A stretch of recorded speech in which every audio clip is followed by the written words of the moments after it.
Welcome back to Public Affairs on Peach. I'm Bobby Capel, and we are updating you on some of the stories we told you about in previous episodes. Lala Dunson joins me now, and when we were talking to you last, you were spearheading an effort to have video cameras placed in special needs classrooms. Well, since then, the legislation named for your son Landon has passed, but lawmakers are sure to make you sweat it out, weren't they? Oh, they were. I had no idea. Honestly, I knew we had a good team, but I'll be honest, Bobby, oh my God, what if this doesn't pass? We'll just have to start again next year. So definitely, I was sitting on the edge of my seat along with my family and friends. Before we get into the need for those cameras, I want to start with your son specifically. His name is Landon. He's 10 years old.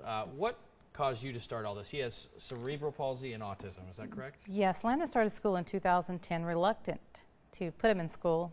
I gave in and decided to take him to school and allow him to hang out with his peers. The second week of school, I was at work. I had this feeling of what's going on with Landon. Oh my God, he can't tell me. I mean, I really think I was in a daze, just daydreaming about him.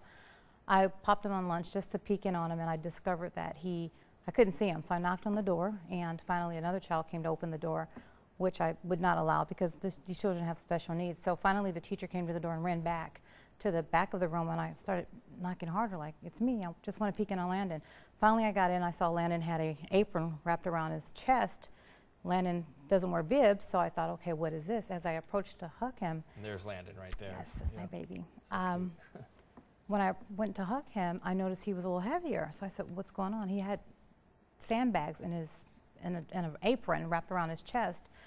And I understand that's something that they use. I knew nothing about it. There was no communication, Bobby, so obviously I was furious. So you had never been told that that was going to be done with your son?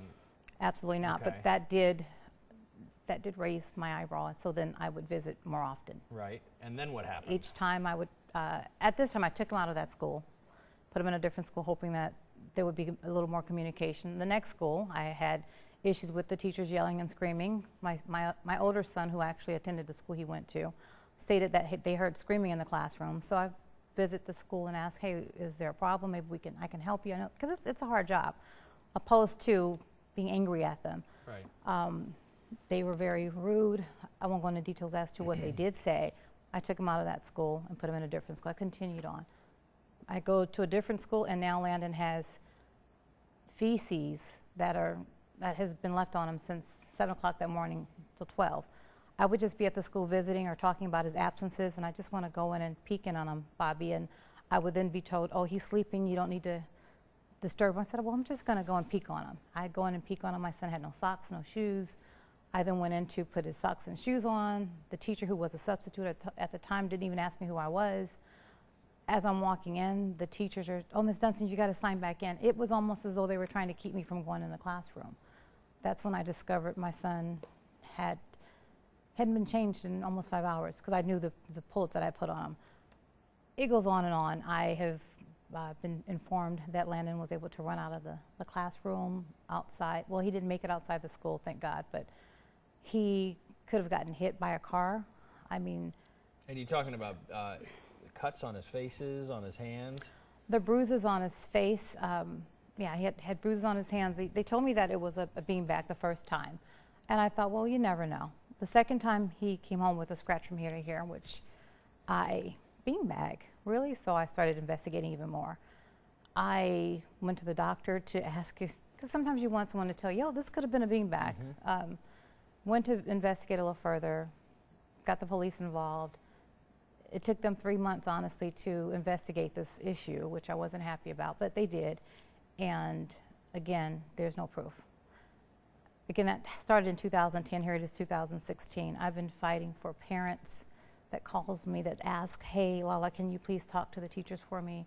A lot of parents are busy, and I've been able to have a little leniency with my employment, so I was able to pop in and check on other parents' children. So you decided that cameras in the classroom would probably be an answer to at least some of these questions that parents have, just what goes on with their kids all day at school, right? Absolutely.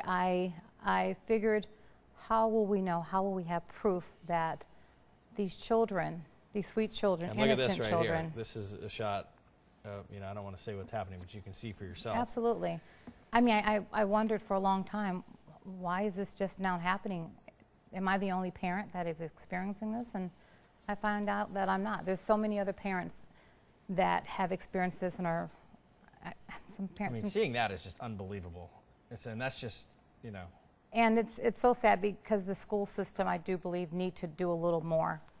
We've got some great teachers out there, Bob, and we've got some teachers that do not have a place in working with our children. So as it stands now, what is the law of the land? Videos in the classrooms? Videos are in the class, will be in the classrooms. What I'm trying to do is urge parents to, if you have an interest in these cameras being in your classrooms, please go to your teachers, start now before school starts in August, and say, this is what I would like. If you've got an issue, if they don't want to hear you, if they don't listen, contact me. I can assist you in getting you to the right people to make sure that this is enforced. How do they get in touch with you?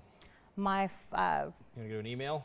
yes, my email is ceojaminc@gmail.com.